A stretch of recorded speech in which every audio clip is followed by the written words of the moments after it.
ही बिल्कुल। वेले और एक बहुत बड़ा इशू है मैडम, मैं तो आपको आखसा कि जेड़ा कोरोना दे हालात हैं पिछले 2 महीने 3 महीने, ये जी बिल्कुल। खौफ ये सारे हालात, और इहदे उत्ते तुसां उहदी जेड़ी अक्कासी कीती है उहदे विच तुसां कमाल दी अक्कासी कीती है कि मैं समझदा एक तौबा दा भी एक जरिया है अगर बिल्कुल बंदा बिल्कुल जी समझे चल। बिल्कुल। ते ई हालात तुहाडे आर्टिस्ट तुहाडे जेड़े नाल हुंदे न साथी हुंदे न म्यूजिशियंस हुंदे न, हुनै दे नाल क्या थींदा पे, हुनै दे उत्ते क्या है, हुकूमत ने हुनै दे सिर ते हथ रखे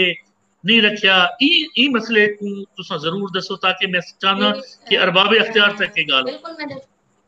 जी हाँ, बिल्कुल बिल्कुल है ना, ये मैं पेश करे सा कल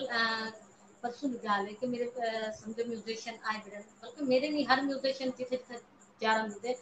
और वो बेचारे इो आदन के समझो अगर असा सवेर को खाने तो शाम की क्या नहीं, शाम को खाने ते सारे को फजर की क्या नहीं, ताजी वाले बंदे से सारे को सिवाय ई काम दे कोई भी हुनर सारे को क्या नहीं। और लॉकडाउन की वजह तक जाहिर शो दे ना किथे मजदूरी कर सकन ना किथे वन सकन ना सकन, प्रोग्राम बिल्कुल क्या नहीं ठप है, जिथों हर आर्टिस्ट फनकार सिंगर म्यूजिशियन ई चीज को बहु है ना समझे छो तो घिरे पे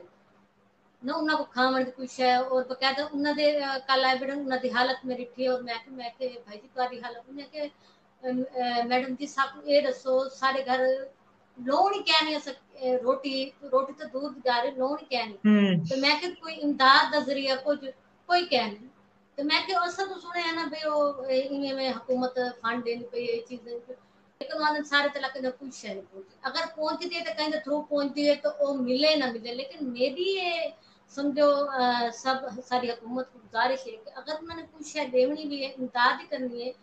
तो जेडे मुस्तहिक हैं उन्होंने हथां दे विच खुद देने, ना कि कहीं दे हथां दे जरिए देने, बल्कि खुद उन्होंने को छड़ के जो उन्होंने को होवे ताकि उन्होंने को देवन। ई टाइम ये बड़े ही है ना बेचारे रोटी को हर शय को बहुत आ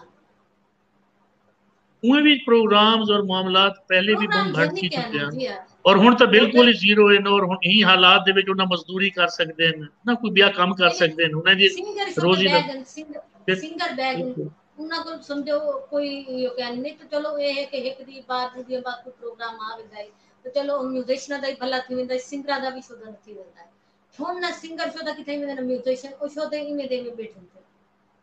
उन्हां दा कोई जरिया भी है क्या ना, और एक बंदे तो समझो पांच बंदे दी अच्छी बंदे डिपेंड करे न कि उन्हें खवावन उन्हां को, लेकिन उन तो है क्या ना कुछ हर म्यूजिशियन एक म्यूजिशियन के पीछे पूरे 10 15 लोग हैं, एक पूरा खानदान है, वो खानदान का बिल्कुल वाहिद जी कफील होंगे, और पहले भी वो बिल्कुल बेचारा अपनी गुरबत की जिंदगी नाल गुजरेंदा पे होंगे, उतों को ये हालात जी आ गए। तो मैं समझदा कि हिंदे हुकूमत को तो करने ही करने, लेकिन जेड़े साडे बिल्कुल मुखियर हजरात हैं जेड़े ही वेले सुनते पे मैं उन्हें कोई पैगाम देसा बिल्कुल कि वो भी देखो